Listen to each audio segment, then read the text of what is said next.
Following my husband's funeral, my son drove me to a desolate road and said, "You get out here. The house and the business are mine now." I stood there in the dust, gripping my purse, as he sped away without glancing back. No phone, no cash. That's when I understood I wasn't alone, I was free. But he didn't know what I'd done just before his father passed. The day we buried Nicholas, my children didn't just lay him to rest. They tried to bury me with him, hoping to erase decades of our life's work.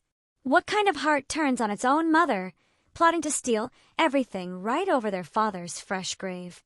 I'm 68 now, my hands gnarled by arthritis, but they still remember the rhythm of kneading sourdough for Caleb's Sunday morning treat, the soft feel of Chloe's hair as I braided it for elementary school.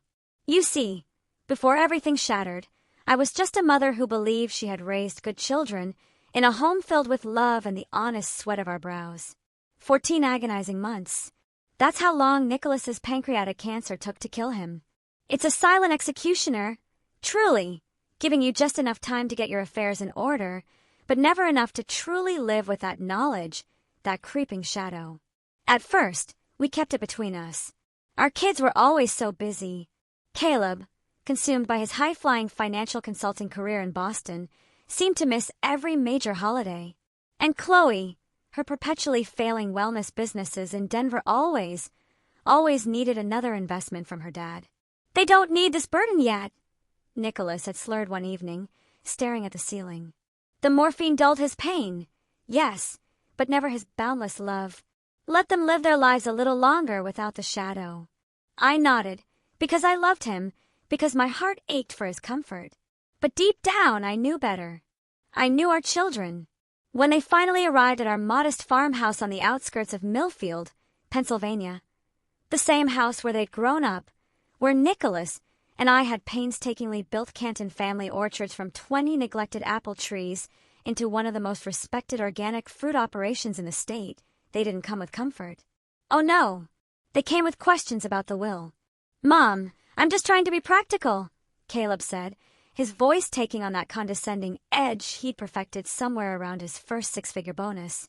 We were at the kitchen table, Nicholas asleep upstairs, when he first brought it up. "The medical bills must be piling up. Have you two considered downsizing? The business can't be easy for you to manage alone." It tasted like ash in my mouth. Caleb had left Millfield at 18, declaring small-town Pennsylvania suffocating as the very soil that had paid for his education. He only visited when absolutely necessary, usually preferring a hotel to his childhood bedroom because, and I quote, "the country air aggravates my sinuses." But suddenly, in his father's final weeks, he developed a profound interest in the family business that had embarrassed him throughout his adolescence. Chloe arrived 3 days later, bringing 6 suitcases and the unmistakable scent of expensive failure. 5 wellness ventures in 8 years. Each launched with her father's money. Each abandoned the moment it required actual work. But she hugged Nicholas with genuine tears and even slept beside his bed the night before he passed. That's why I still struggle with what came next. The funeral was small, just as Nicholas would have wanted. He was buried on a hillside overlooking the orchards, where the spring blossoms were just beginning to show. I stood between my children as they lowered him into the ground. Caleb's arms stiff around my shoulders, Chloe openly weeping into a monogrammed handkerchief I'd never seen before. "He's at peace now," the pastor said, and I wondered if that was truly the case, or just something people say after someone dies from such long suffering. Nicholas and I weren't religious, but we'd maintained enough social convention of occasional church attendance that Pastor Williams knew to focus on Nicholas's love for the land, not any heavenly reward. What I remember most about that day was the silence afterwards. The house echoed with it as people dropped off casseroles and spoke in hushed tones about Nicholas's kindness, his integrity, how he'd helped Mr. Peterson save his dairy farm during the recession, or employed the Wilson boys when they needed summer work. Nobody mentioned how he'd built our business from nothing while raising 2 children who seemed to have inherited none of his values. "I made up the guest rooms," I told Caleb and Chloe that evening after the last visitors left. "I thought we could spend tomorrow going through some of your father's things together." "About that, Mom," Caleb said, setting down his whiskey glass with a precision that reminded me unsettlingly of his father. "Chloe and I have been talking, and we think it's best if we settle things quickly. We both need to get back. Settle things. The estate, Chloe clarified, scrolling through her phone, her eyes never meeting mine. The house, the business. Caleb and I need to figure out the next steps. I'd expected grief from my children, perhaps a desire to reminisce about their father, to sit with me in our shared sorrow. What I got instead was a boardroom meeting. Caleb opened his laptop on the dining table where we'd celebrated their birthdays, their graduations, their departures. Dad spoke to me about this last year, he said, still not meeting my eyes. He was worried about you managing alone. The business needs modernization, investment. The house is too much for someone your age. My age, I repeated, the words tasting bitter, a metallic tang in my mouth. I've managed this orchard alongside your father for 40 years. And you've done wonderfully, Chloe chimed in, using the same saccharine voice she used when selling overpriced vitamins to desperate women. But it's time to think about your future, Mom. A retirement community would give you friends, activities. I have friends. I have activities. My voice sounded distant, even to my own ears. This is my home. It's all of our home, Caleb corrected. And Dad left the business to Chloe and me in the will. He wanted us to take care of you, but he knew the business needed younger management. I stared at my son then, truly looked at him, and saw nothing of Nicholas in his face. Nothing of the boy who had once followed his father through the orchard at dawn, asking endless questions about pollination and pruning. Nothing but a stranger in expensive clothes who thought he knew anything about the earth that had fed him, the trees his father had nursed through drought, blight, and frost. Show me the will. He slid a document across the table. Not our family lawyer's letterhead, but something printed on Caleb's corporate stationery. Nicholas's signature looked wrong somehow. Too perfect, too steady for a man whose hands had trembled with pain for months. You had him sign this while he was on morphine? The rage that rose in me then was primal, something I hadn't felt since I watched a fox try to steal into our chicken coop when the children were small. I chased it off with a broom and the kind of fury that comes from protecting what's yours. He was lucid, Caleb insisted, but his eyes flickered. He wanted us to have a fresh start with the business. There's a developer interested in the land. A developer for a luxury housing community, Chloe explained, her eyes bright with the prospect of money. They'll pay $7 million. Mom, we can all start fresh. Fresh. As if the life Nicholas and I had built was something stale, something to be discarded. As if the legacy of Canton family orchards, our sustainable farming practices, our refusal to sell to big grocery chains that would squeeze our workers, our annual donation of 10% of our crop to local food banks, was nothing compared to the prospect of cookie-cutter homes for wealthy weekenders from Philadelphia. Your father would never sell this land for development, I said, my voice steadier than I felt. And I didn't sign anything. You don't need to, Caleb explained with practiced patience. The business was in Dad's name. The house, too. Pennsylvania isn't a community property state. I knew then that they had planned this, not just after Nicholas fell ill, but perhaps even before. How long had my son been waiting for his father to die so he could liquidate our life's work? How many times had Chloe called, not to check on Nicholas's health, but to ensure their plan was still in motion? I need time, I said, standing up. I'm going to bed. We'll discuss this tomorrow. But there would be no discussion. While I lay awake in the bed I'd shared with Nicholas, staring at the ceiling, listening to the familiar creaks of our old farmhouse, my children were making their final preparations. Morning came with the smell of coffee, the expensive kind Caleb had brought from Boston because our local store brand was undrinkable. I dressed slowly, my joints stiff with grief and age and the cold knowledge of what my children had become. When I came downstairs, they were waiting with a small suitcase I didn't recognize. We packed some essentials for you, Chloe said brightly, too brightly. Caleb and I thought we'd drive you to look at Sunny Pines today. It's a beautiful retirement community, just 2 hours from here. I'm not going to any retirement community, I replied, pouring myself coffee. This is my home. Mom, be reasonable. Caleb sighed, a calculated sound. The paperwork is done. We close with the developers next week. You can't stay here. I looked at my son then, truly looked at him, and saw nothing of Nicholas in his face. Nothing of the boy who had once followed his father through the orchard at dawn, asking endless questions about pollination and pruning. Nothing but a stranger who saw me as an inconvenience to be managed. "I need my medication from the bathroom," I said quietly. "And I'd like to take some photos." "Sure, Mom." Chloe agreed, relief evident in her voice. "Take whatever personal items you want. We can send the rest later." I moved through my home one last time, my fingers tracing the worn banister Nicholas had sanded and revarnished every 5 years. The quilt my grandmother had made draped across our bed, the window seat where I'd read stories to my children on rainy afternoons. In the bathroom, I retrieved my medications, but also slipped my passport and birth certificate from the hidden compartment in the medicine cabinet, the one Nicholas had built when we first worried about burglaries in the late 80s. In our bedroom closet, behind Nicholas's collection of flannel shirts that still smelled faintly of him, I retrieved the small fireproof box containing the one thing my children didn't know about. When I came downstairs, my purse felt heavier, but my heart was lighter with resolve. Caleb was checking his watch. "Ready?" he asked, not really a question. I nodded, allowing Chloe to take my arm as if I were already the infirm old woman they wanted me to be. We drove in Caleb's rental car, a sleek black SUV with leather seats that stuck to the backs of my legs. I watched my home disappear through the rear window, memorizing the sight of spring buds on the apple trees, the weathered red of our barn, the stone chimney Nicholas had rebuilt the summer before Caleb was born.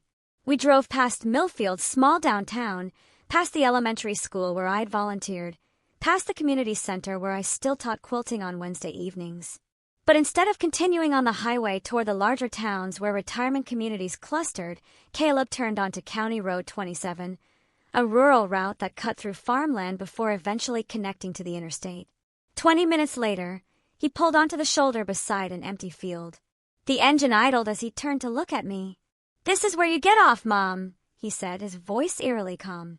"The house and business are mine now." "What?" Chloe at least had the decency to look confused.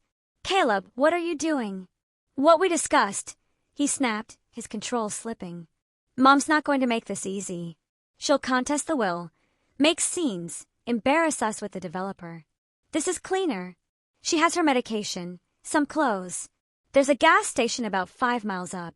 She can call one of her quilting friends." He reached across me to open my door. "Get out, Mom."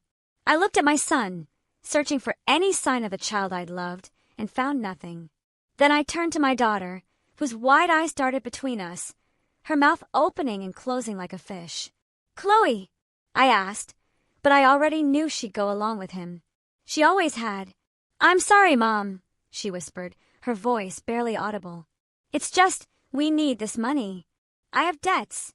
I nodded once, gathered my purse and the small suitcase they'd packed, and stepped out onto the gravel shoulder. The spring air was cool, scented with fresh earth and the promise of rain later. I stood there, clutching my bag, as Caleb drove away without looking back.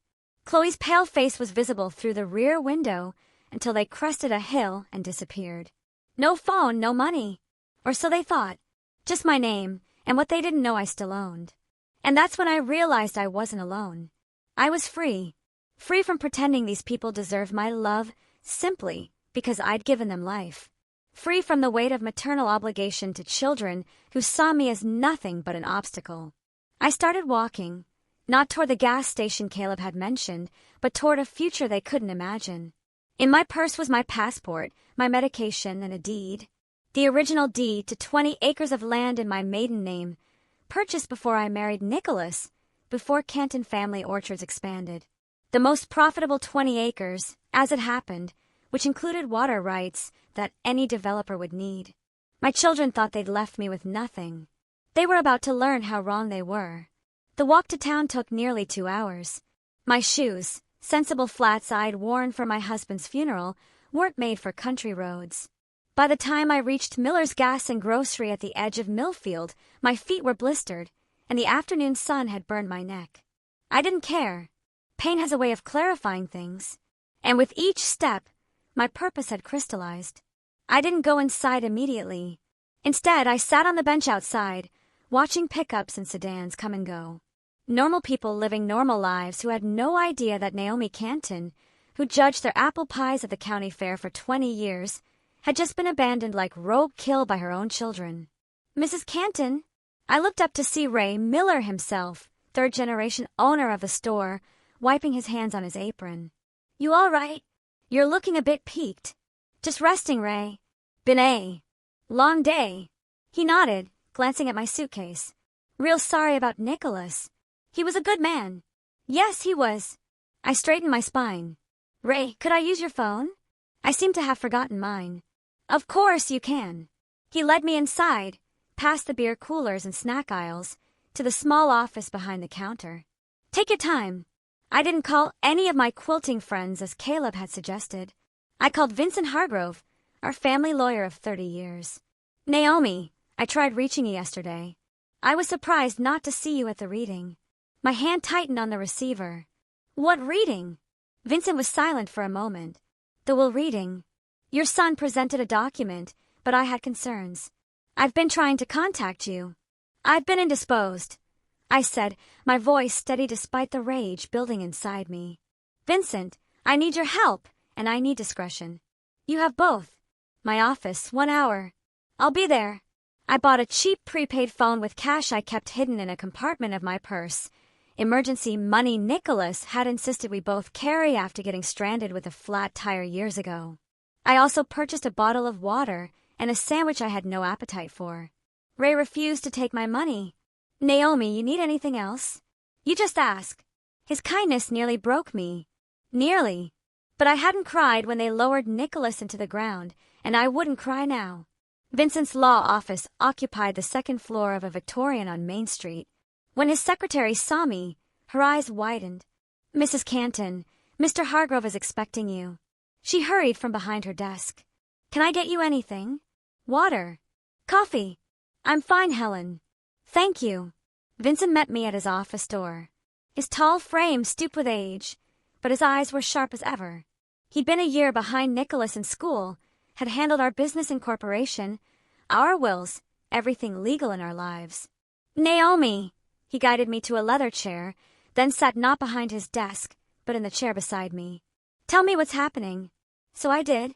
The conversation after the funeral, the suspicious will, the drive, and the abandonment. With each detail, Vincent's expression darkened. The will they showed you, he said when I finished, was not the will Nicholas and I prepared last year. Their document is a forgery. I suspected as much. I opened my purse and removed the fireproof box. From it, I withdrew the deed to the original 20 acres. They don't know about this. Vincent examined the deed, nodding slowly. Smart. Very smart. You two were always thinking ahead. Nicholas suggested putting this portion in my maiden name when we first expanded, I explained. Insurance, he called it, in case the business ever failed. I looked at the deed, and now it's insurance of another kind. Vincent placed the deed carefully on his desk. What do you want to do, Naomi? I met his eyes. I want my home back. I want the business my husband built. And I want my children to understand exactly what they've done. Vincent didn't flinch at the coldness in my voice. Instead, he nodded. Let's start with a place for you to stay tonight. My sister's B&B has a vacancy. Tomorrow, we'll begin the legal work. No. I shook my head. I need to move faster than that. The developer is closing next week. Understanding dawned in Vincent's eyes. You're not planning to just go through the courts. Courts are for people with time, I said. Vincent, I have a better idea. That night, in the floral-papered comfort of Rose Hill bed and breakfast, I made my first call. Not to my children. They could wonder where I was, whether I'd reached town or collapsed on the roadside. My call was to Harold Winters, the regional manager of Pennsylvania Trust Bank, where Canton Family Orchards had done business for decades. Mrs. Canton, I'm so sorry about your husband. Thank you, Harold. I'm calling because I've discovered some concerning transactions, and I need your help to protect what's left of our business. My second call was to Martin Adams, the agricultural extension agent who'd worked with us for 15 years. Naomi, I was at the funeral but didn't get to speak with you. I know, Martin, it's been chaotic. Listen, I need information about a potential development on farmland in the county. My third call was to Sophia Delaney, editor of the Millfield Gazette and Nicholas's second cousin. Ellie, how are you holding up? I've been worried. I'm managing Sophia, but I think there's a story you might be interested in about developers, protected agricultural land, and inheritance fraud. By midnight, I had made 7 calls, each one a strand in the web I was weaving. Outside my window, the quiet streets of Millfield slept peacefully, unaware that Naomi Canton, always the peacemaker, always the nurturer, was planning war. In the morning, I met Vincent at his office with a legal pad full of notes. I need you to freeze the business accounts, I told him. And I need you to file an emergency injunction on any sale of the property based on the fraudulent will. Vincent reviewed my notes, his eyebrows rising. This is comprehensive.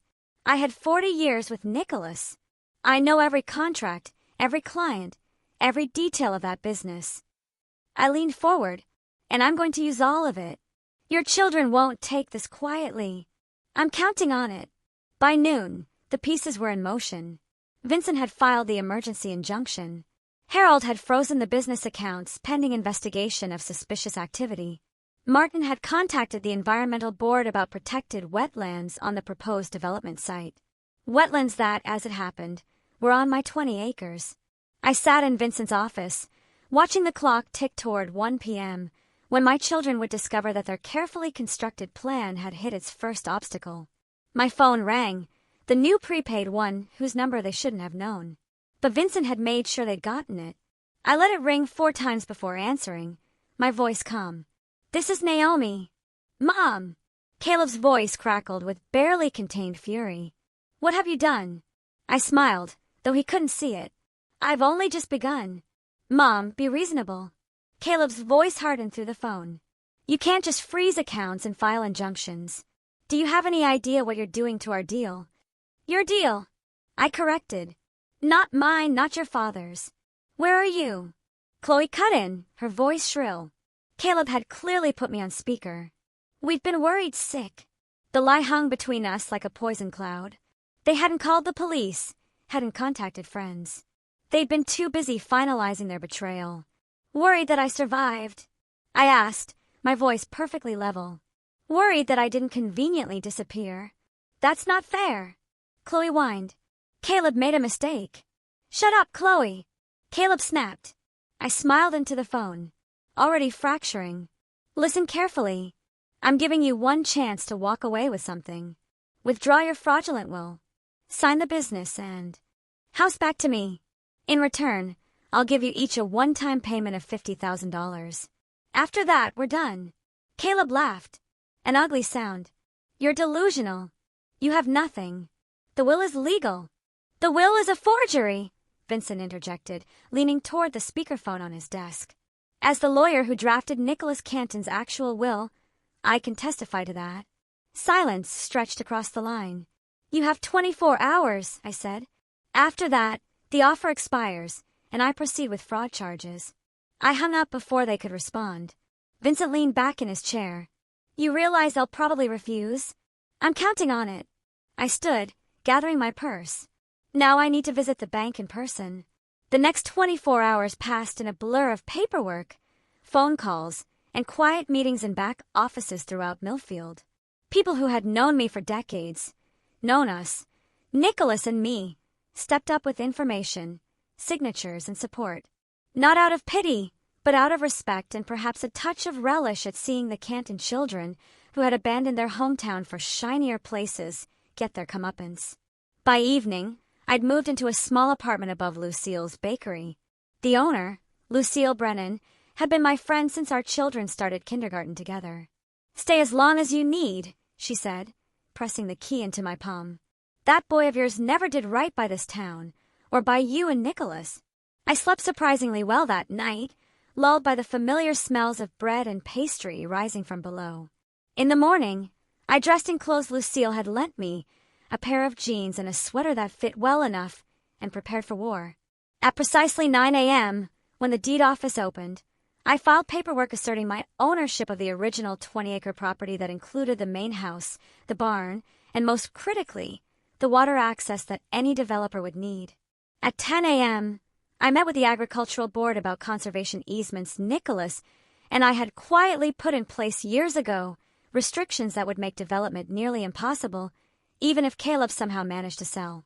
At noon, I sat with Sophia in the Millfield Gazette office, providing documentation for a story headlined, "Local Orchard at Center of Inheritance Dispute.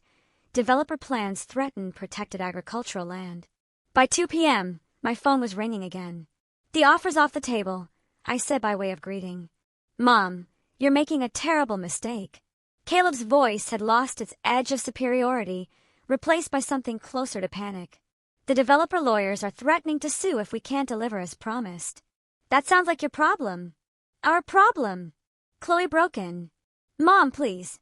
I used the advance to pay off some debts. If this falls through, I'll be ruined. You should have thought of that before leaving me on the side of the road." "That was Caleb's idea," she cried. "I didn't know until we were already driving." The betrayal between them gave me no satisfaction. Nothing about this gave me satisfaction, only a cold, necessary sense of justice being served. "The bank statements show you withdrew $50,000 3 days before your father's funeral, Chloe." I kept my voice clinical, detached. "Planning your fresh start already, were you?" She began to sob, dramatic, heaving cries I'd heard countless times when she didn't get her way. "It's too late for tears," I continued. "Vincent will send over the paperwork. You both sign, renouncing all claims to Canton family orchards and the house. In return, I won't press charges for fraud, attempted elder abuse, and theft." "And the 50,000? Caleb asked, his businessman's mind still calculating. "That offer expired," I replied. "You get to stay out of jail. That's all." I hung up before they could respond. Vincent leaned back in his chair. "They'll fight," he said, setting a cup of tea beside me. "Let them." I didn't touch the tea. "I have one more call to make." I dialed a number I'd memorized decades ago, but rarely used. "Robert, it's Naomi Canton. I think it's time I called in that favor." Robert Wilson had been Nicholas's roommate at Penn State before either of them met me. They'd remained friends even after Robert moved to Philadelphia to start what would become one of the largest real estate law firms in the state. 30 years ago, Nicholas had loaned Robert money when his first firm collapsed. Money that helped rebuild a practice now known for destroying predatory developers. "Naomi," his voice was warm with recognition. "I've been meaning to call since I heard about Nicholas. I'm so sorry." "Thank you, Robert. I need your help with the situation." I explained everything. The forgery, the abandonment, the developer. Robert listened without interruption. And when I finished, the silence stretched so long I thought we'd been disconnected. "I'll be in Millfield tomorrow morning," he finally said, his voice tight with controlled anger. "These developers, Platinum Acres, they've been on our radar. Naomi, what they're planning violates at least 6 environmental regulations. We've been looking for a way to stop them, and now you have one. There was a shuffling of papers. Don't sign anything before I get there. And Naomi, I'm sorry about your children." "I stopped having children 3 days ago," I replied. "Now I just have adversaries." That night, I sat in Lucille's kitchen as she closed the bakery, drinking tea and watching her prepare dough for the morning. "You should try to eat something," she said, nodding toward the sandwich she'd made me. "You need your strength." "I'm not hungry. I hadn't had an appetite since Nicholas died. Food was fuel now, nothing more." "Heard Chloe's staying at the Millfield Inn," Lucille said, kneading with practice movements. "Caleb's still at the house. People are talking. Let them talk." The small-town grapevine had always annoyed my children, but now it served me. Every move they made, I knew about it within hours. "Sophia's article runs tomorrow," Lucille continued. "Front page. Got a call from the Philadelphia Inquirer, too. They want to pick up the story. Something about the developer having trouble with other projects." I nodded, unsurprised. Robert's call had confirmed what I'd suspected. Platinum Acres had a pattern of targeting vulnerable landowners, particularly the elderly, with promises they never intended to keep. Did I do the right thing raising them the way we did? The question slipped out before I could stop it. Not sentimentality, but a genuine curiosity about where I had failed. Lucille's hand stilled in the dough. "You and Nicholas were good parents, Ellie. Some people just turn out rotten, no matter the soil they're planted in." I accepted her answer with a nod, pushing away the useless question. It didn't matter anymore. The past was buried with Nicholas. Only the future and my revenge remained. Morning brought Robert Wilson, impeccably dressed in a suit that probably cost more than 3 months of Canton Orchard profits, striding into Vincent's office with 2 associates trailing behind him. "Naomi!" He embraced me briefly, then immediately turned to business. "We filed injunctions against Platinum Acres in 3 counties already. Now we add yours to the list." For the next 2 hours, I watched a master at work. Robert didn't just understand law. He wielded it like a scalpel. Precise and devastating. By noon, he had drafted documents that would not only block the sale, but potentially trigger a state investigation into the developer. "Your children's signatures," he said, sliding papers across Vincent's desk. "We need them to officially renounce their claims based on the fraudulent will." "Vincent says they're refusing." "They'll sign," I said with certainty. "They just need the proper motivation." I pulled out my phone and made another call. This one to Thomas Winters, Harold's son and the assistant district attorney for the county. "Thomas, it's Naomi Canton. I'd like to discuss pressing criminal charges." Robert raised an eyebrow, but said nothing as I arranged a meeting for later that afternoon. When I hung up, he nodded approvingly. "You always were tougher than Nicholas gave you credit for." "Nicholas knew exactly how tough I was," I corrected. "He just never thought I'd need to use it against our own children." Just after 2 p.m., my phone rang again. "Caleb," his voice clicked and formal. "We'll sign the papers, but we want something in writing saying you won't pursue charges." "I already offered that yesterday." "The terms have changed." "What do you want?" He sounded defeated, which gave me no pleasure. "Be at Vincent's office at 4 p.m. Bring Chloe. I'll lay out my terms then." When they arrived, I was already seated between Robert and Vincent, a united front of legal firepower. My children looked terrible. Caleb unshaven, his expensive shirt wrinkled. Chloe with smeared makeup and hair pulled back in a hasty ponytail. Neither could meet my eyes. "Sit," I said, gesturing to the chairs across from us. "This won't take long." Robert slid the documents across the table. "Mrs. Canton has agreed not to pursue criminal charges for the forged will, fraud, elder abuse, and attempted theft of business assets worth approximately $12 million.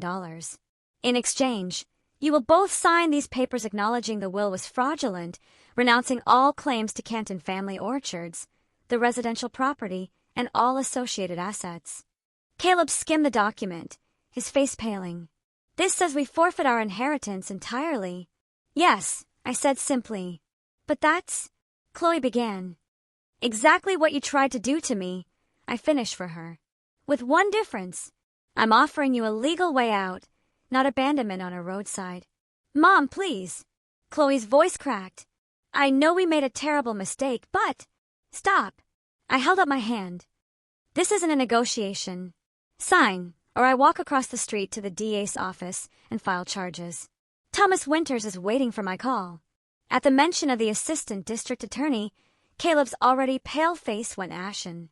He knew Thomas from high school, another local boy he'd looked down on who had now surpassed him. "You'd really do that? Send your own children to jail?" There was genuine disbelief in his voice, as if the woman who had made his favorite cookies and bandaged his childhood scrapes couldn't possibly be this cold, this unforgiving. "The woman who would have forgiven you anything died on County Road 27, I replied evenly. "You left her in the dust." Caleb looked away first, then reached for the pen Vincent offered. His signature was shaky but legible. Chloe took longer, tears dropping onto the paper as she signed her name. "What happens now?" she asked in a small voice. "Now you leave Millfield," I said, gathering the signed documents. "Both of you today.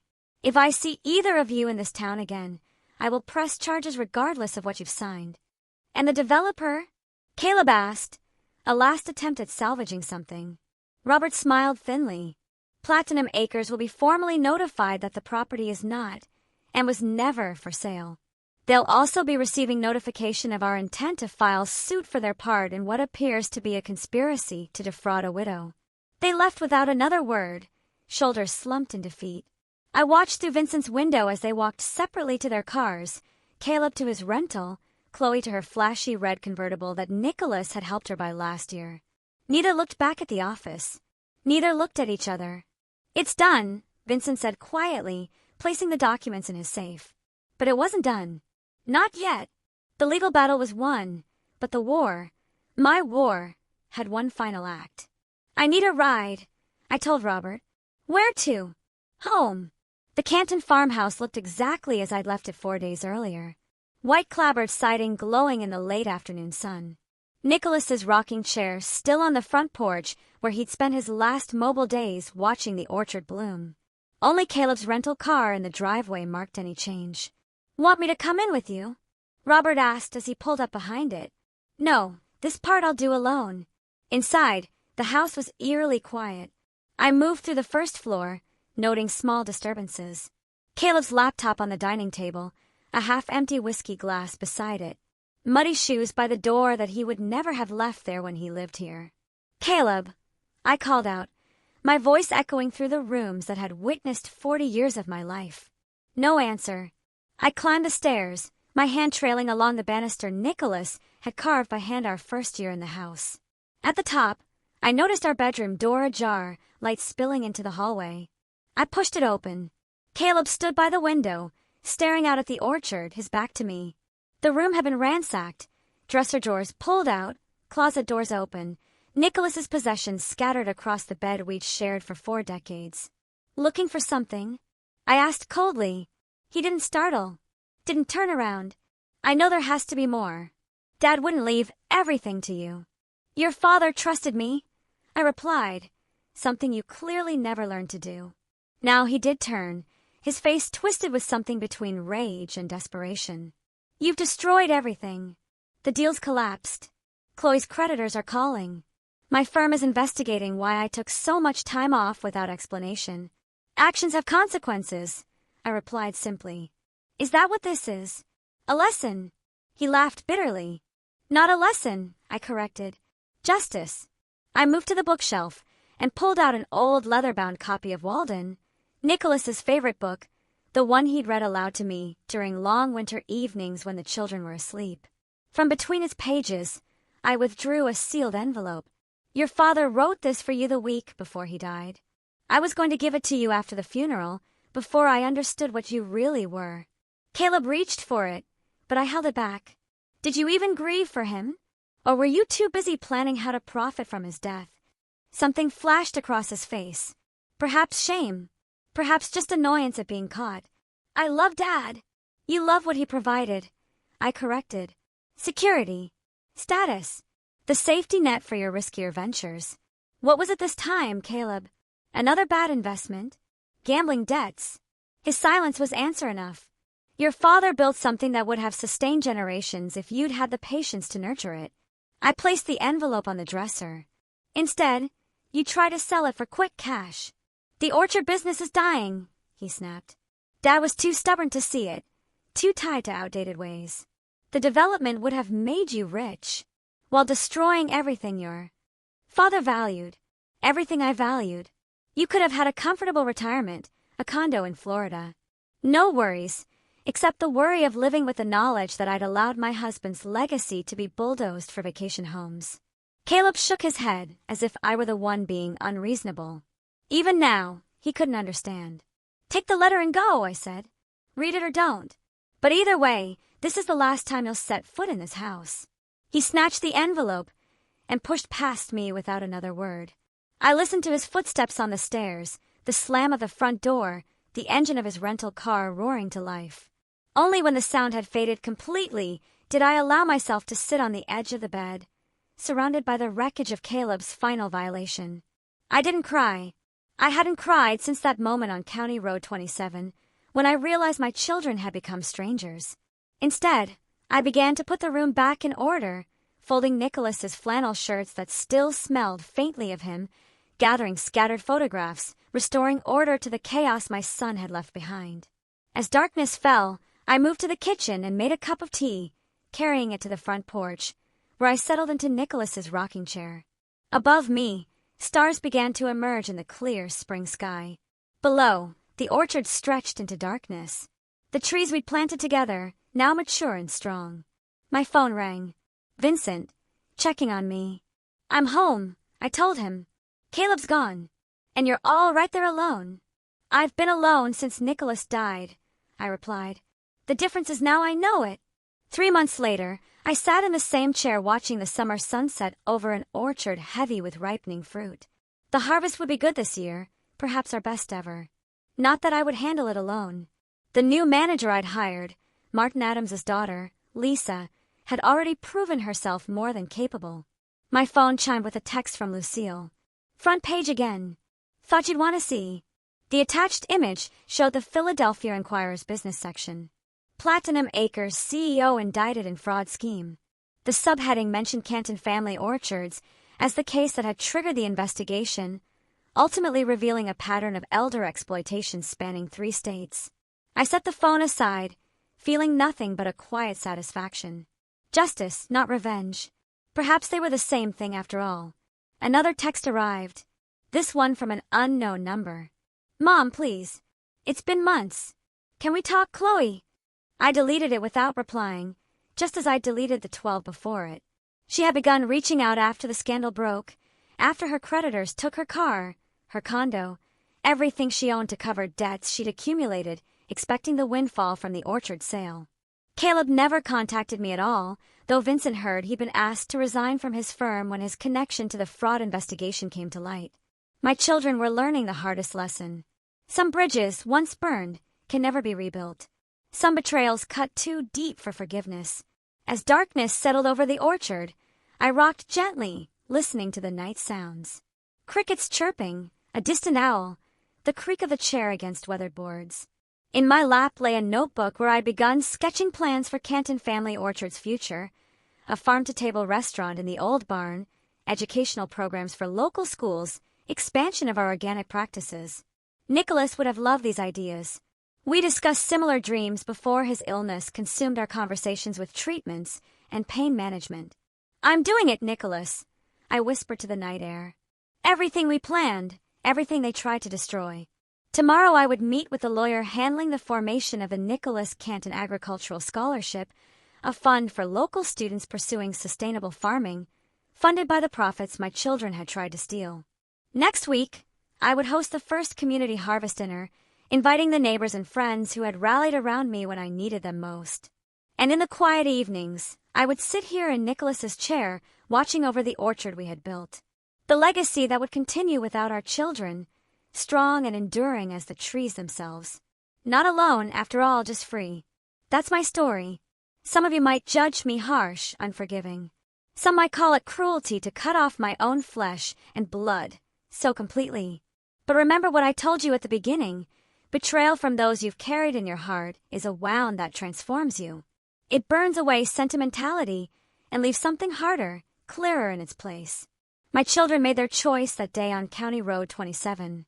I've been making mine every single day since. Tell me, if your children threw away your life's work and abandoned you on the side of the road, what would your next move be? Let me know in the comments below.